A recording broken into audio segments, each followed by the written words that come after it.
everyone. We are going to get started now. Welcome, and thank you all for coming out to the Arizona to DC Path to Statehood event. I think I have seen all of your faces before, so you probably have heard me give the 501c3 spiel several times. You're going to hear it again.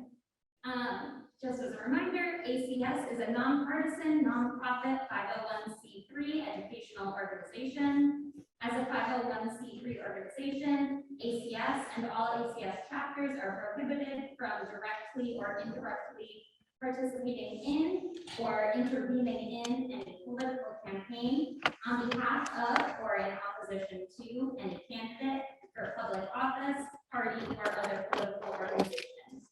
Views expressed by the speakers and attendees today reflect their individual opinions and should not be attributed to ACS. And with that, I'm going to quickly introduce all of the panelists that we have today. Over on the end, we have Catherine Smith. She's a local activist, educator, and an Air Force veteran. Seated next to her, we have Bo Schupp, who is the executive director of DC Vote. On the right, we have Paul Epstein, who is a partner at Perkins Coie and also a professor here at ASU Law. And then on the end there, we have Victoria Lopez, who is the advocacy and legal director of the ACLU of Arizona.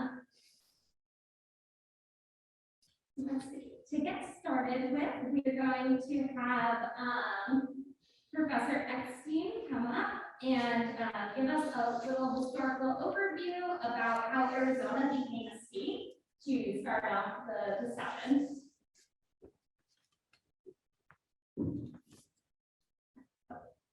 I can read your longer intro. So Paul Epstein, our first speaker, is the most renowned constitutional attorney in Arizona and has written extensively about the Arizona Constitution and Arizona's path to statehood. A graduate of the Pomona College and Harvard Law School, Epstein has practiced law at Perkins Coie and its predecessor since his admission to the Arizona bar.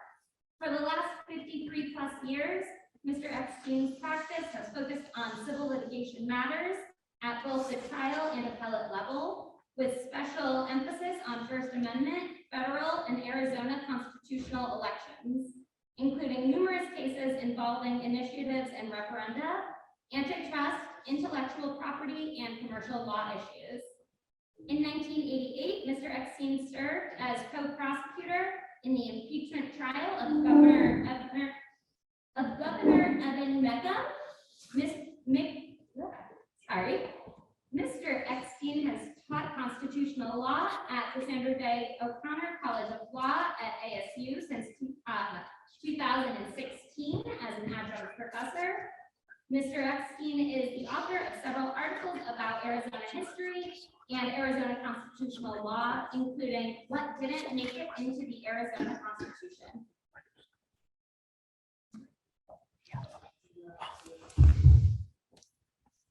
Thank you very much for that kind introduction. I am probably people here and people watching. Grew up in Arizona, and I was born in 1940, which was 28 years after Arizona became a state. I realized how young the state was when I moved here as a 4-year-old, as a student in grade school and high school here. But I did learn a lot of Arizona history. Arizona was not like Texas, where you have to swear loyalty to Texas. Arizona's educational system at the time I grew up emphasized, but didn't glorify. One of the things that we were proud of at the time was that we were the baby state. Well, Arizona is no longer the baby state, but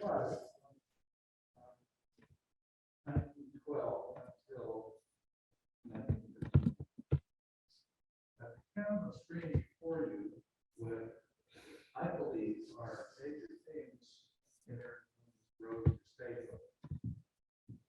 Say it was a rocky road and a long road and an arduous road, it would grow some mistake. It was.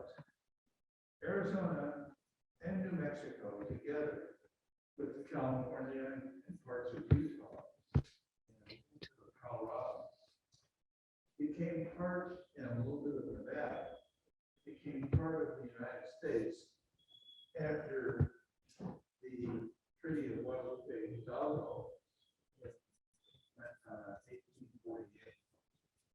Arizona and New Mexico were declared one territory in 1850 as a result of the various compromises that were made in the compromise of 1850 that settled or revoked, depending on your view, issues that led to the Civil War and resulted in California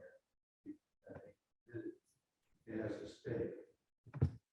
But the first thing is that Arizona and New Mexico were tied together as Siamese twins from 1850 when they were admitted as territories. You see on the chart, the top chart, territory of Mexico. So, this is the territory of New Mexico. It extends from on the east side, the eastern border of New Mexico, on the north side, you can see it goes into what is now Colorado. And a good part of Arizona, the part that's missing, is the part that was bought by the United States in the treaty free. And interestingly, you see the line from the 37th parallel all the way west, forming a diamond. There's one that doesn't look like that. That is where Las Vegas and southern Nevada are. Everyone was asked to give up that land.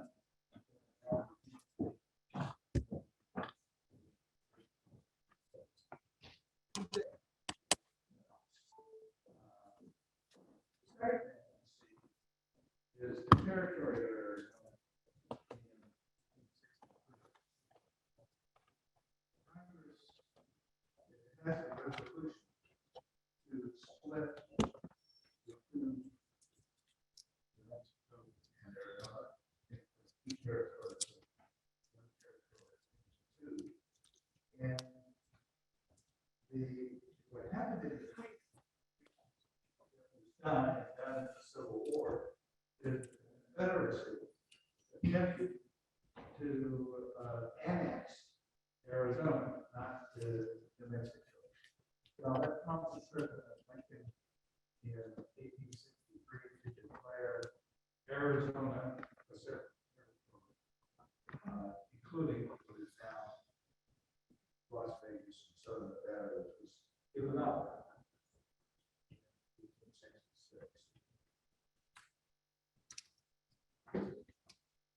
Well, ultimately, Arizona and Mexico were admitted as separate states.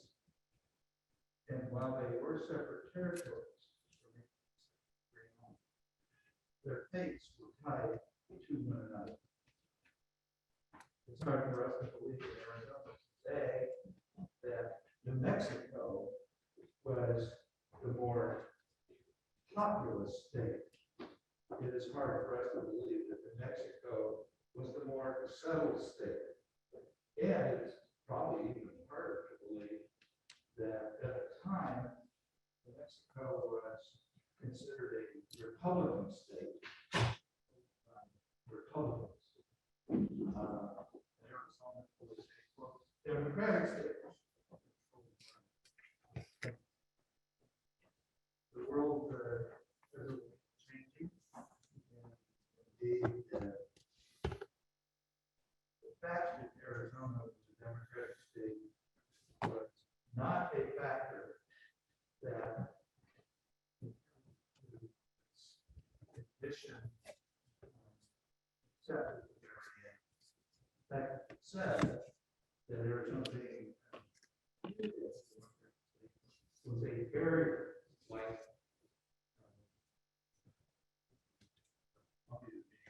being viewed as a potential state is a barrier to the Columbia becoming a state. But after Arizona was thought of as a democratic state, democratic area in New Mexico as a republican area was bad for Arizona for another reason. And that was at that time, basically from the Civil War election, 1912, the country was run by Republicans. Grover Cleveland had two separate terms, and the Democrats from time to time did control one house of Congress or the other. But for that period of time, the party was in high demand control. And two Democratic senators to the Senate who were not likely to be admitted early. Arizona would not have been admitted as a separate state if it had not been tied to New Mexico, at least loosely. Arizona had made people in Arizona very sparsely populated state in Mexico, much popular. People in Arizona had tried to stay with us as early as 1872.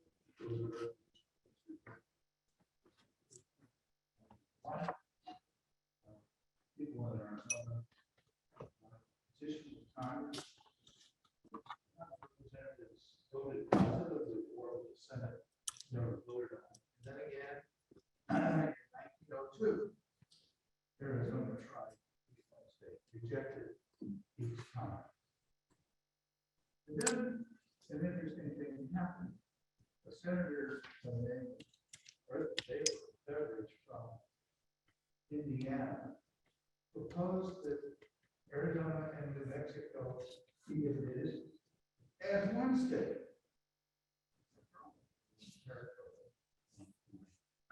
And a lot of debate on that. And there was a resolution and an amendment by a senator by the name of Orator who said, okay, I will support this resolution if the citizens in each state conduct a plebiscite and decide whether they want to come in and state. Well, Mexico voted in favor of state, and Arizona voted against it. And it seemed like it wasn't going to happen. But in the 1908 presidential election, both party platforms advocated for Arizona and New Mexico to become separate states. Half being elected in 1908, further support. June 20, 1910, Congress passed the Enabling Act through joint resolution that authorized both territories to hold constitutional conventions, draft a constitution, present it to the Congress, and, which is not very useful, allowing the president to veto the resolution. The president thought there was something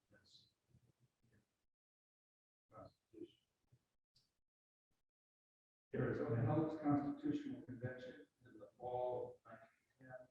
This was approximately the same vote.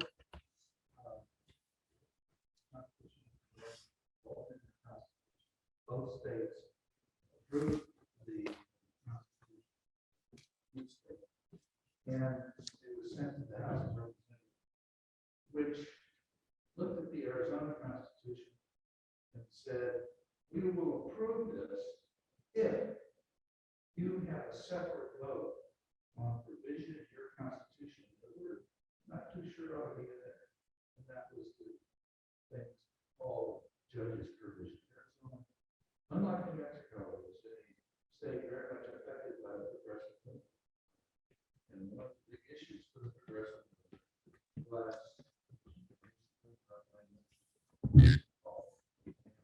really far out, we call it justice.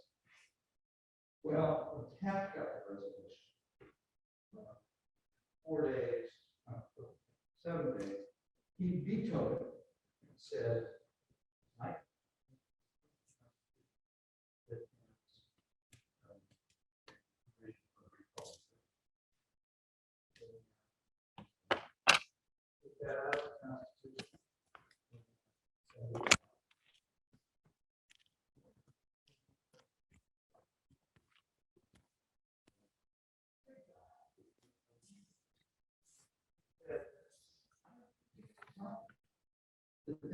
you can put it back in. And I understand that, but I believe you wouldn't do that. Well, they took it out of the Constitution. Arizona became a state 110 years ago, 2 days ago, 1912. And the first possible opportunity, Arizona had the matter on the ballot, and the recall of judges was reimplanted in the Constitution by a vote of 5 to 1. The summary of this is that we owe New Mexico a lot. It would not have been a state in 1912 were it not for New Mexico. The final theme, which is not on the chart, is that it's often been the case in American history that states with different political leanings, or territories with different political leanings, come in at the same time, one to balance the other. So you see it in the case of New Mexico and Arizona balancing one another, and Hawaii and Alaska coming in at the same time, balancing one another. And as is the case with Arizona and New Mexico, starting as a Republican state and a Democratic state, Arizona, Democratic state, becoming a Republican state, and now less of a Republican state. Alaska and Hawaii were just the reverse of what they are now. Hawaii is known as a Republican state,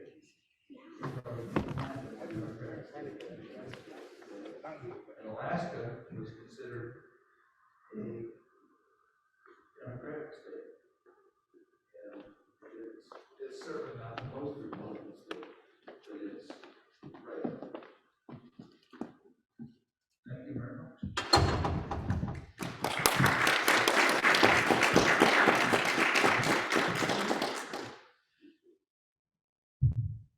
Next, we're going to have Bo Show come up and speak a little bit. Bo serves as the executive director for DC Vote, and he's has been promoted from the director of advocacy in June of 2017.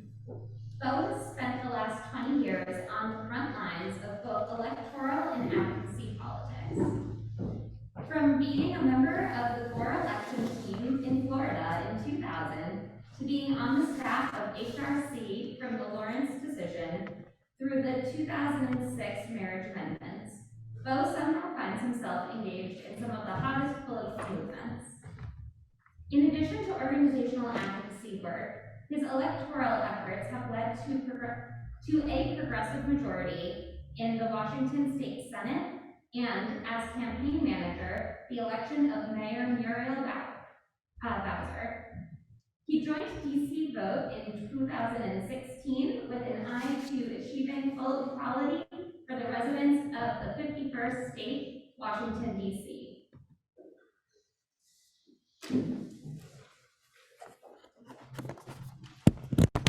Thank you very much, Leah. Thank you all for coming and for joining us, and thanks to everybody who's watching on our Facebook Live.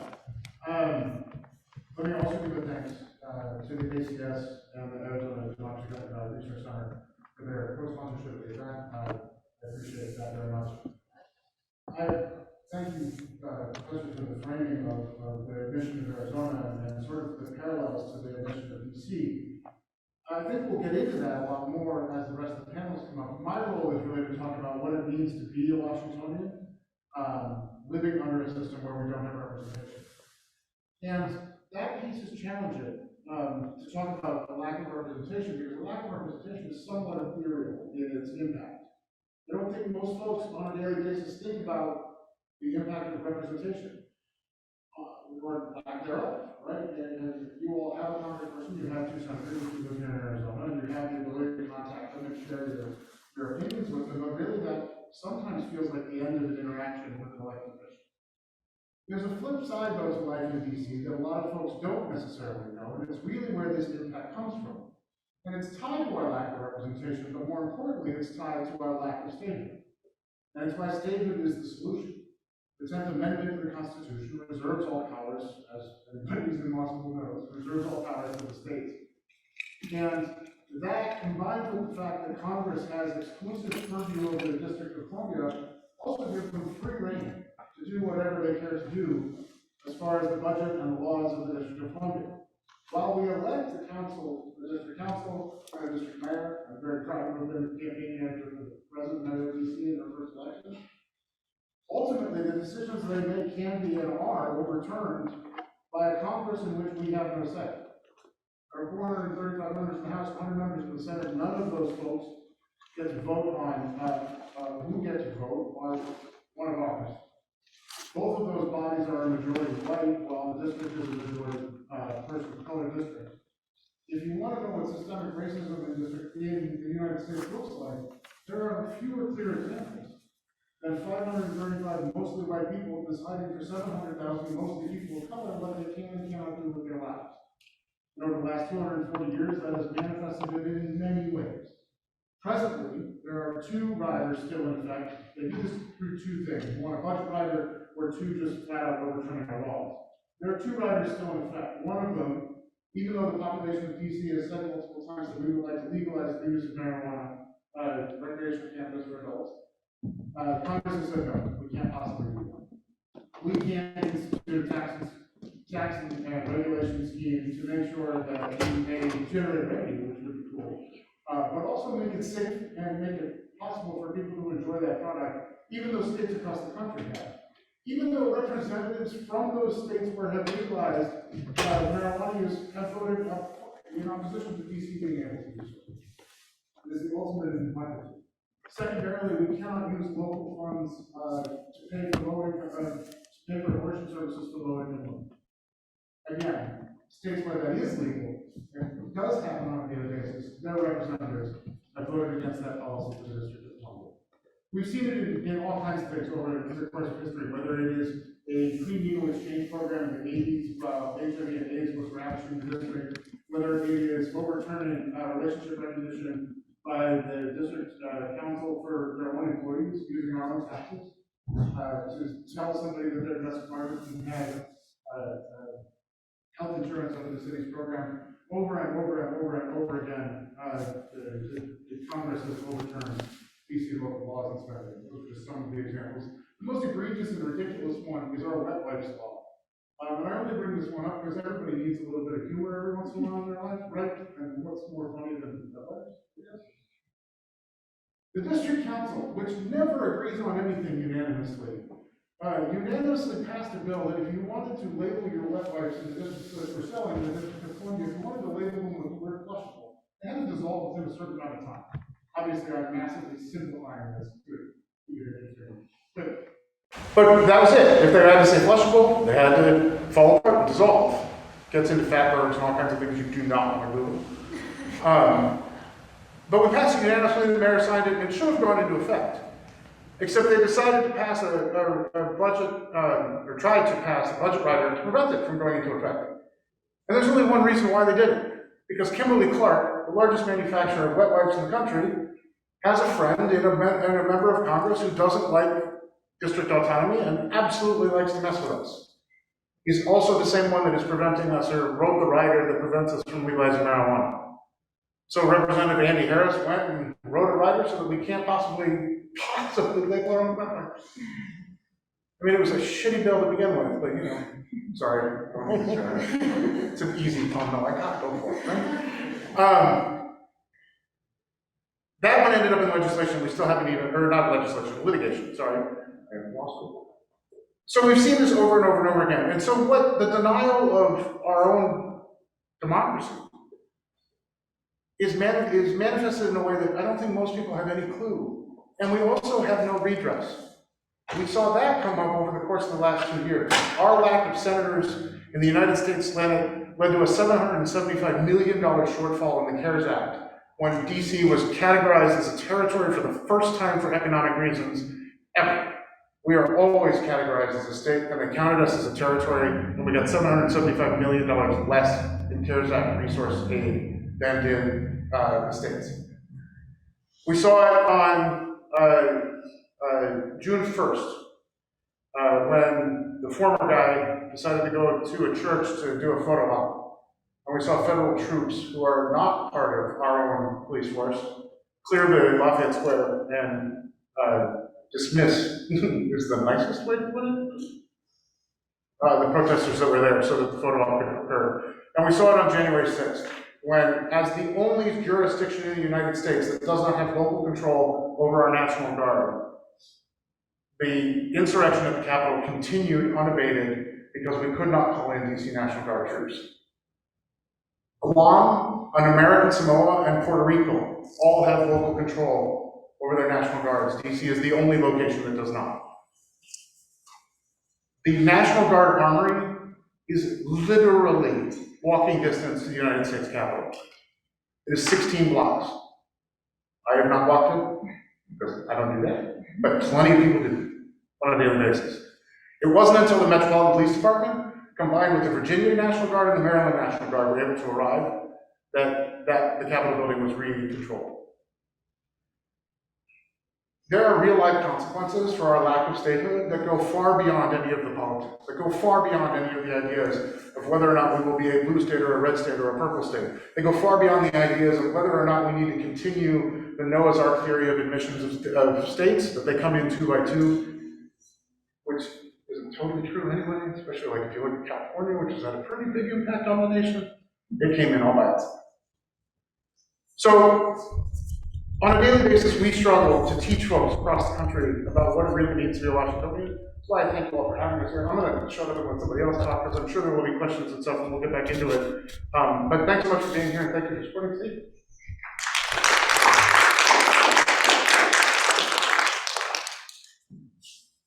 Next, we're going to hear from Catherine Smith. Catherine is one of the first 10 Black women to graduate from the United States Air Force Academy and is a proud Air Force veteran. In addition, she is a graduate of Notre Dame Law and recently received a master's in public leadership from the University of San Francisco. In her own words, "In all things, I am a Black woman, and my lived experiences inform everything I do. I'm a different kind of lawyer who is committed to service after service. Most recently, I was an organizer in progressive veteran spaces with experience in training, lobbying, and working for racial and economic justice. My best roles are as a mother and a granddaughter of other Black women. My passion is to educate, communicate, and advocate." Now, here's Catherine Smith.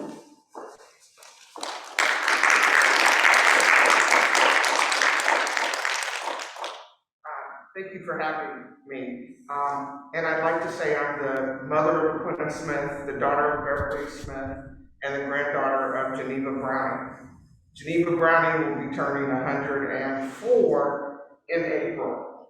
She survived the pandemic of 1918 and is currently surviving this pandemic. But she was born before women could vote in this country. She had no representation. I, because I'm old, was born in this country before all people who look like me could vote in all of the states in this country.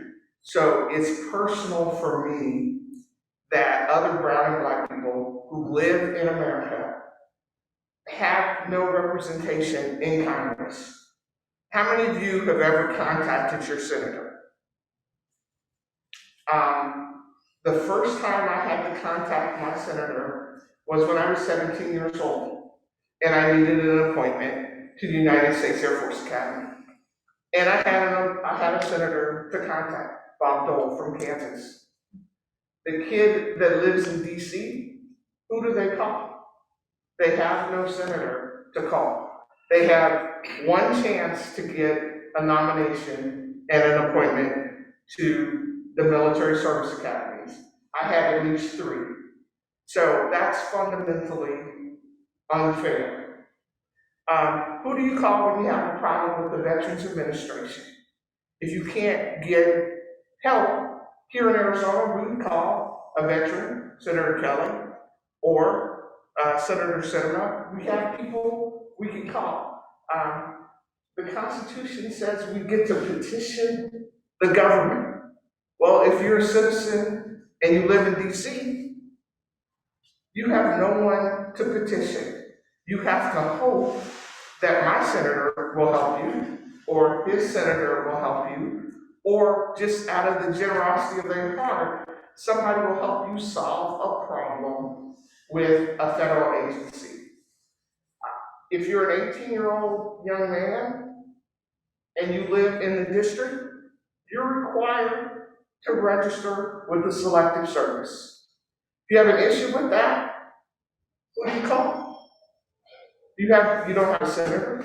You have a non-voting delegate in the House, but they really have no power to help you. You could be sent to serve overseas and come back. If you live in the district, you have no one to call. To me, that's fundamentally unfair.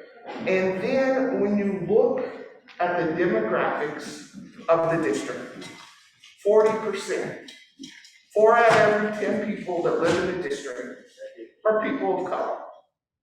We know in our history, and I guess I can talk about CRT because this is a law school and not an elementary school. We know that there are systems in place that have disenfranchised people of color from the founding of this nation.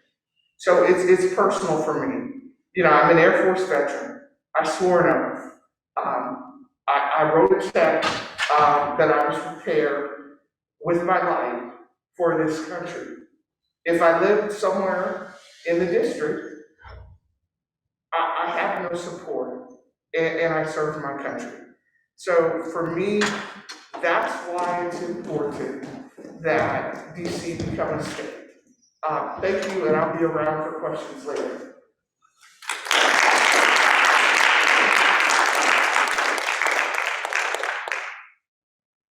And last but not least, we're going to have Victoria Lopez come up. Victoria is the Advocacy and Legal Director of the ACLU of Arizona. She was previously a senior staff attorney at the ACLU National Prison Project, based in Washington, D.C., where she litigated cases and advocated on behalf of people in immigration detention. From 2009 to 2016, she worked at the ACLU of Arizona in various capacities, including as legal director, policy and advocacy director, and staff attorney. She began practicing removal defense at the Florence Immigration and Refugee Rights Project as an Equal Justice Works Fellow, and then served as a staff attorney and executive director. She holds a BA from the University of Illinois Champaign and is a 2001 graduate of the University of Pennsylvania Law School.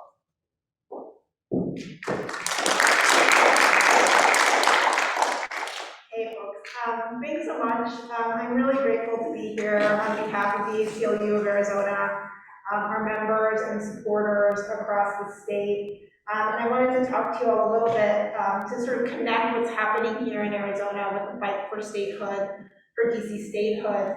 At the ACLU of Arizona, we work on a broad range of issues, civil rights and civil liberties affecting Arizonans across the state, everything from immigrants' rights, LGBTQ equality, voting rights, criminal justice reform, education equity, and everything in between and beyond, it seems like. The work we do here at home in Arizona is absolutely connected to the fight for statehood in DC. Our ability to defend democracy and advance racial justice here in Arizona is bound to the history and to the fight for DC statehood. So it's clear, right, and folks have, it's hard to sort of follow this really great panel of people who said all the things that are super important to this issue. But clearly the fight for statehood for DC is tied in many ways to voting rights and the issues of enfranchisement, right? And representation and equal representation in our government. And we see, of course, the ongoing denial of full voting rights to 700,000 plus residents in DC, most of whom are Black and brown. And that history and that context of disenfranchisement is part of the broader issue we face today, involving the degradation of our democratic institutions, including the integrity of our election systems. And this, of course, includes Arizona, right? And we see this, and we've seen this over the many, many years, and certainly this legislative session is no outlier. We're seeing that Arizona is shamefully a leader in voter suppression efforts, including bills that would upend our democratic processes and cut off access to the ballot for many Arizonans. And some of these efforts, of course, currently include attacks on voting by mail, more stringent ID requirements for people who want to vote. And it appears that Arizona is the leader in the most bills introduced this session attacking election integrity. So bills that would transfer the election administration duties to the legislature from the Secretary of State's office. Bills that would criminalize elections officials for doing their election-related duties. So none of these, of course, does anything to advance our democracy. It does nothing to make us safer. It does not do anything to make our country more just. And that is the lens that we should approach the issue of statehood for DC. We will continue, as we have for many years, to see these kinds of threats, and threats that we've seen over the last few years, including January 6th, as Bo described, until we see a strategy to defend our democracy that includes full and fair participation for all, including the residents of DC. And as Bo already spoke about, and when we reflect on the advocacy that we do here in Arizona around criminal justice reform, for example, and we see the limitations that DC residents have around advocacy, around issues like prosecutorial reform or judicial reform, or issues that really impact the day-to-day lives of folks that live in DC. And we here in Arizona, you know, we're fighting, right? We're fighting for LGBT equality, making sure that people have the right to vote, making sure that we can reform the criminal justice system so that it is fair and equitable. And we see, as Bo pointed out, just the disadvantage and the inequity that folks have in being able to make those kinds of advocacy steps and reforms in their homes. We all know that the stakes are high and we should do everything we can to shore up our democracy. That means advocacy here at home to fight these battles that we see in the legislature, fighting in the courts, as we do at the ACLU of Arizona, fighting in our communities to make sure that, that all of us are able to access our government, able to access our democracy in a fair and equitable way. And so I'm going to stop there, and folks can ask questions, but really glad to be here on behalf of the ACLU. Really glad to be involved. Our folks at the ACLU of DC, our wonderful colleagues there, are very much involved in this fight, and so we're glad to stand with all of you and with them. Thanks.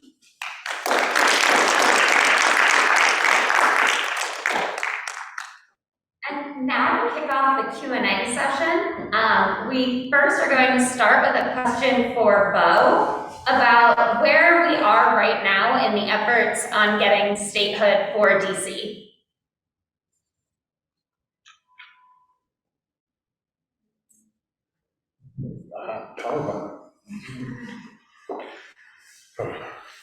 I just said yesterday, there are days, I'm Gen X, and there are days I feel like a boomer, and days I feel like a millennial.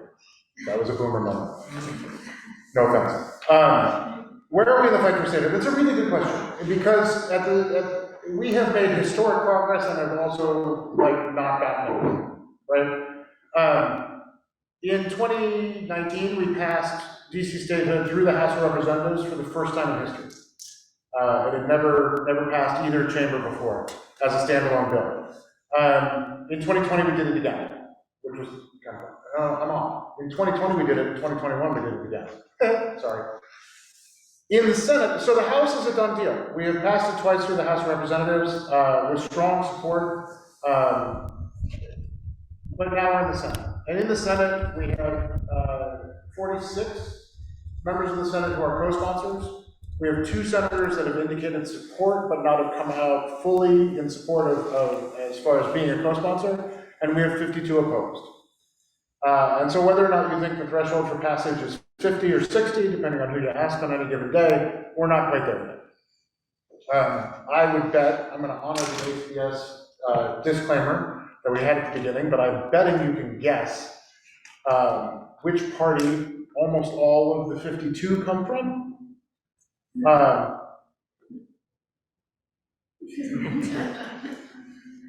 And there are 2 that are indicating support, as I said, and then there are 2 that have not indicated support and now are not co-sponsors, and that would be Senator Manchin of West Virginia, and a name that I think y'all are familiar with, Senator Sinema of Arizona.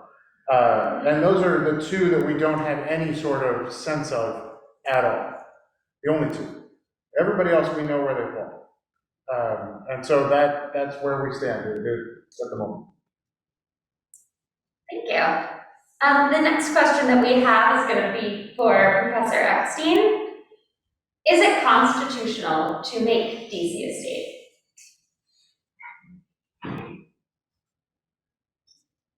I could teach a whole semester of constitutional law on that question.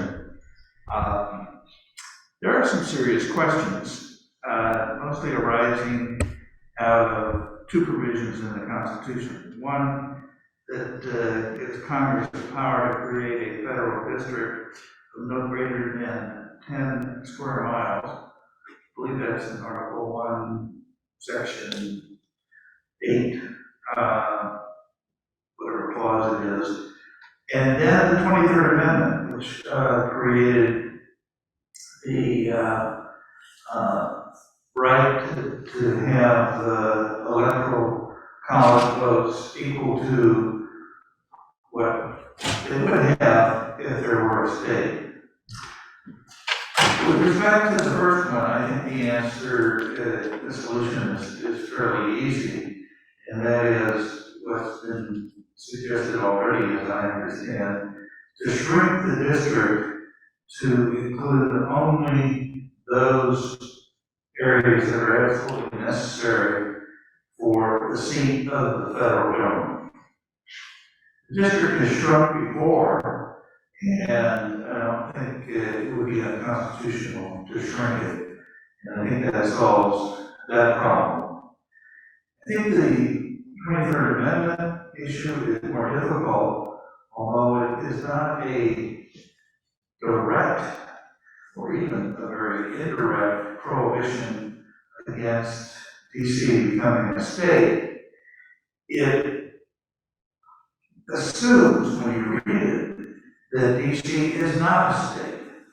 And so people have suggested that if DC becomes a state by the traditional method, i.e. a joint resolution of Congress signed or not signed by the president, it will be immediately tested on both provisions of the Constitution.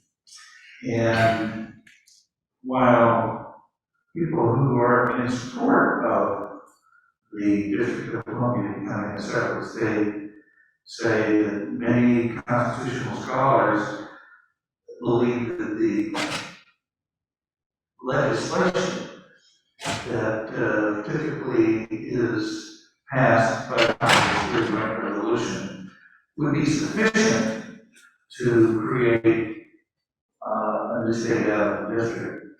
There are others, but I'm not one of them. I have studied the issue long, who say that you have to do a neat workaround the 23rd Amendment. As I said a moment ago, the 23rd Amendment doesn't prohibit the district from becoming a state, but it sure assumes that it is not a state. And I can see this court at this time in a challenge to the constitutionality of the district under the 23rd Amendment, saying it's unconstitutional, unless, of course, you pass a constitutional amendment working around the 23rd Amendment, or maybe even repealing it, because it would not be necessary once the district became a state. Yes.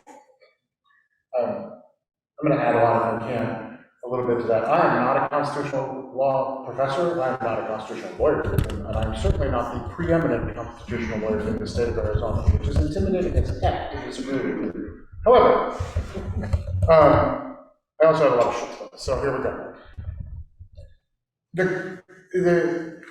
I agree completely with the first piece, that we can shrink the district. That's already been done once, it's actually been done twice, as has been demonstrated by the removal of Arlington and Alexandria, what is now Arlington and Alexandria County, and the reversion of it to Virginia. On the 23rd Amendment, the 23rd Amendment doesn't define that the District of Columbia shall have electors. And let's be clear, the 23rd Amendment is not a measure of equality either. It's important to know this. The 23rd Amendment maintains that the District of Columbia presently would have the amount of electors equal to the smallest states, no matter what our population is.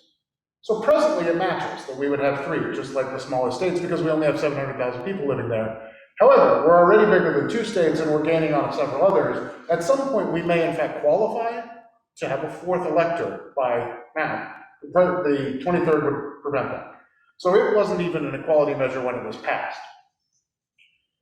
But there's 2 parts of it. It says that we'll have electors, and it says that Congress shall have the right to implement how that happens. One really important thing to know is that the borders of what will be the new federal district contain no residences, sans 1. There are no people there in the new federal district. It is what most people think of as the nation's capital. It is the Washington Monument and the mall and the museums, etc. And there has to be implementing legislation for how electors are chosen in order for there to be electors. Secondarily, there have to be live bodies to cast the votes of electors. Electors are not ethereal. That's twice in one day, because that's right. They don't, it's not just imaginary. There has to be a human being whose name is assigned to the elector. And if there aren't 3 people living there, there are not. And at no time have there been 3 registered voters living in what will be the new federal district. There aren't people to cast them. More importantly, however, and that one is backed up by Bush v. Gore, as much as I hate to quote that case, And there's argument that it isn't precedent, but we haven't actually seen that. Anyway, there's no implementing structure for how the electors would be chosen. And until Congress passes an implementing structure, there would be no electors chosen. So if you're dealing with a Congress that is deadlocked at any time, or a president that, so it wouldn't matter until, again, a party controls all three and they manage to pass this thing that grants 3 electors to people that don't exist. It is often thrown up as an obstacle to statehood, but when you examine on how you would actually do it, there's no way to actually do it. There's no way to actually have 3 electors from that new federal district. We know that the new state would have electors because all states have electors. But these ghost ones, there's no way to implement them, and that's the second part of the 23rd Amendment. Thank you. No, let me ask a question. If it's just, it's kind of work here. If it's just one resident in the new district that would be created, if there were a new state, does the 23rd Amendment give that one person 3 electoral college votes? The 23rd Amendment gives the Congress, requires the Congress to direct how 3 electors would be chosen. So if it's just one person, you cannot choose 3 electors from one person. Because it's not about electoral votes, it's electors, it is individuals. And that's been pretty well established, from my understanding as not a lawyer. Well, what the 23rd Amendment says that Congress is responsible for developing the manner in which those votes are counted. Look, I think that would be an absurd construction, and I certainly wouldn't advocate for it. But normally in our system, I can't think of too many examples where it's not the case. Certainly one doesn't repeal, and one doesn't really amend a constitutional amendment or work around it by a simple statute. And what I said was, it's not this court that sits today was perfectly capable of saying that that constitutional amendment is inconsistent with a separate state. Okay, it's not. I don't advocate that view, and I don't think that would be right. But let's, a little realism is important as well. I agree. The presently, if the land that will become the state becomes the state, there is no mechanism in the law for 3 electors to be chosen from the remaining federal district. Right now, the electors are chosen by the District of Columbia voters. None of those laws would apply to the federal district that now exists. So in our scenario, we've passed statehood, we've become a state, we have our own electors, and now the question is how do we choose the electors for these 3, for this remaining federal district? There is no law anywhere presently that lays that process out. Yes, no? I hope you're right, I fear you're wrong. First we got, I suspect, to get by a filibuster. I agree with all that. Absolutely. We have to get by a filibuster, all that likely. And then we have an act, and then it gets tested. We'll see. I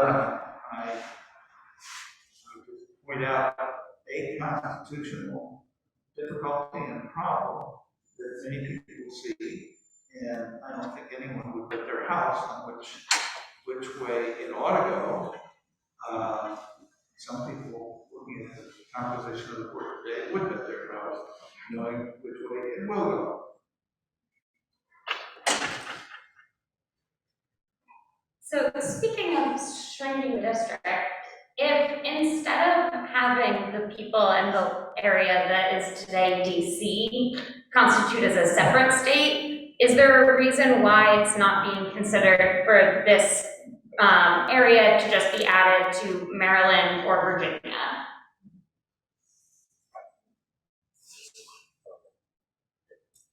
Well, You know, I don't think the people of DC want to be in Maryland. And last I knew, Maryland didn't want the residents of DC. So, and I don't understand why people think you can just give 700,000 people away. If we're gonna do that, let's give the people of North Dakota to South Dakota and just call it Dakota. Or West Virginia and Virginia and just call it Big Virginia. So these people have chosen to live in the district, and their vote should matter, and they should have representatives. And I guess the next question is, what about Puerto Rico? Well, the people of Puerto Rico, they go back and forth about whether they want to be a state or if they want to be continue to be a territory. So I think, first of all, you have to respect the autonomy of the Washingtonian. You have to ask them what they want. And I think the question has been asked. And the majority of the residents in Washington, D.C. would like to be a state. So let's do that. Let's follow the processes of how we've made states from the beginning. Just a historical sidelight. One of the reasons given for Arizona not becoming a state was rattlesnakes and Gila monsters and a bunch of Native Americans, although they weren't called Native Americans. And the total population of Arizona when it became a state was 202,000, more than the 700,000 in the district today, but there are states that approximate 700,000. And that's an interesting number because each 700 and I think 50,000 people, you're entitled to one congressman today. And look, it kind of resonates, it reminds me of what Arizona faced with this plebiscite. Arizona, why don't you, Arizonans, you people who live with the rattlesnakes and the Gila monsters, why don't you want to become part of this great state of New Mexico that has this wonderful history and tradition and all these people? It was 400,000 people at the time, and you've only got a couple 100,000. Well, we just prefer to have our own representatives. I think that probably sums up what the district, the people in the district feel like as well. And I mean, I might just add, right, but it also, this idea that the district needs to be sort of subsumed by Maryland, I mean, it also goes on the fact that like DC has its own infrastructure, it has its own systems, it operates fully independently, fully and has its sort of systems of managing already, and understanding that the people of DC, as Kate points out, like, this is what folks want overwhelmingly, and like that should, right, guide the decision-making process moving forward. And it also ignores the complicated history and racism of DC, right, and how residents of DC have been dismissed and treated over many, many years, to just simply say that it should be subsumed by Maryland or Virginia or whatever. So I think that when you peel away these arguments, whether it's these constitutional or legal arguments that we like to make, and I think getting to the core of the issue of this being an issue of democracy and racial justice, and keeping that as a center when you're looking at an issue like this is really critically important to keep in mind. And we can debate, the Constitution all day long, but really keeping at the core what we're really talking about, I think is really important to remember. Do any of the panelists have any steps that we as people in Arizona right now can be taking to help push the DC statehood forward? I don't know. Take yourself online, text 51st to 52886, and sign the petition in support of statehood. That's the easiest thing. Takes 2 seconds. Numbers 52886, text 51ST51st. And then talk to everyone you know. To me, the impetus for the hesitation on statehood by elected officials is solely based on it not being super popular yet across the country. At the last poll that we took at 54% in favor across the country, we know that big fundamental change doesn't happen until we're in the 60s, high 60s, 70s. Some fundamental changes that are at 80 to 90% still aren't happening. So we know that we need to get that position up. So just take the information we learned tonight and share it with 700,000 people. I'm sure all of you aren't registered voters here in Arizona because you're students from other places. So call your senator. Call your senator. Call Sinema. Call Manchin. Call Kelly. Call the senator from California or New Mexico. Call your senators. Tell your friends. Talk to your friends back home. The popular vote often wins in this country. Politicians take pressure. We can petition the government for things that are right. So spread the word, like Bo said. We go back to the previous question. We do have a constitutional provision in Article 4, Section 3 that prevents the creation of 2 states out of 1 state without both parts voting to approve that. And while Section 3 doesn't, to me, directly apply to this situation, if it does apply, it would require the citizens of Maryland and DC to vote in a plebiscite to approve the joinder. It turns on this language. It says, new states may be admitted by the Congress into this union, but no other state shall be formed or erected within the jurisdiction of any other state. Well, you're adding something, query, is it within the jurisdiction or is it just attached?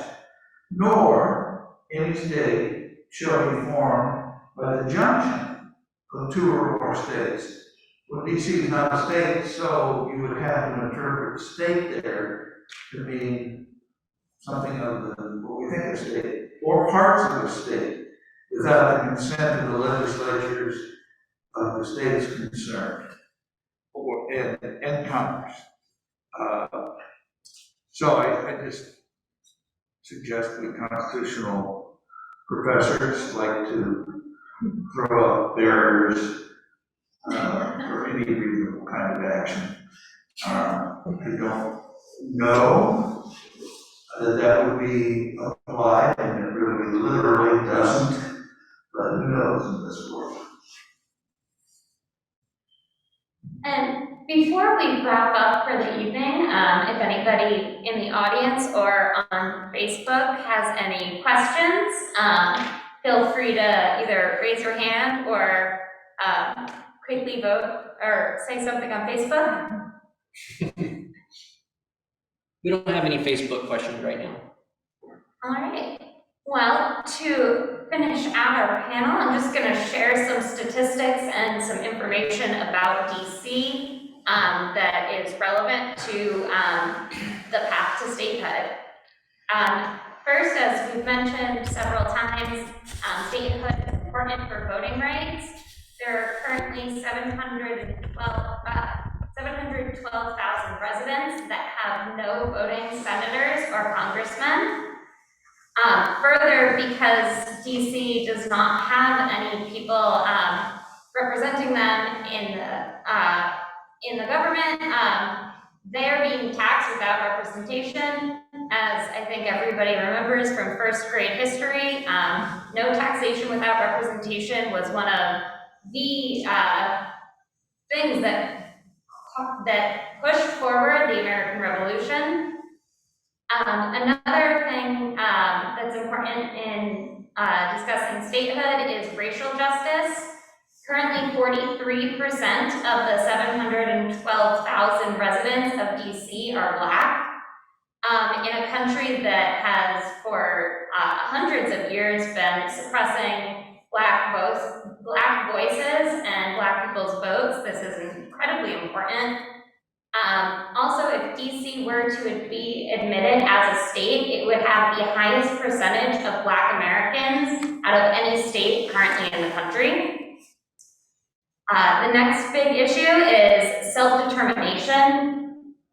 DC is a local government. They have local laws. However, without having any statehood, they're lacking the ability to have a lot of representation and decisions, like for example, on how to brand flushable lights, things that normally you would not think that the federal government would need to get involved with. However, because DC is not a state, it does not have the ability to make any of these decisions really wholly on their own.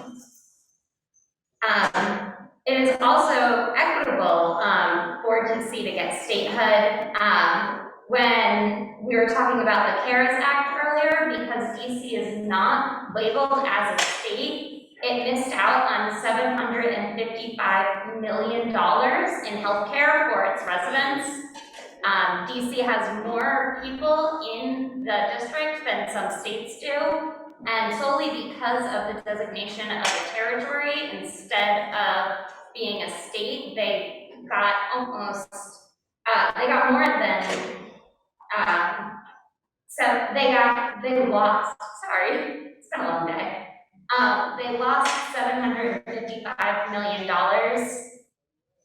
And finally, something that we touched on a bit was the safety. Because DC is not a state, they do not have control over their own National Guard. As we saw on January 6th, this can lead to serious issues of safety, not only for the residents of DC, but also for all of our representatives. So even if you don't live in DC, we saw that the Capitol had to be evacuated. There were threats on different people's lives, and that's something that if you don't have empathy for people in DC, at the very least, there are some people from your state that will be in DC at any given moment, and this is an issue that they should be able to, DC should be able to do whatever it needs to keep the area and the people there safe. And with that, thank you everybody for coming out to the state Pathway to Statehood event. We had some food up at the front by the door. We're going to be hanging out and eating in the patio outside.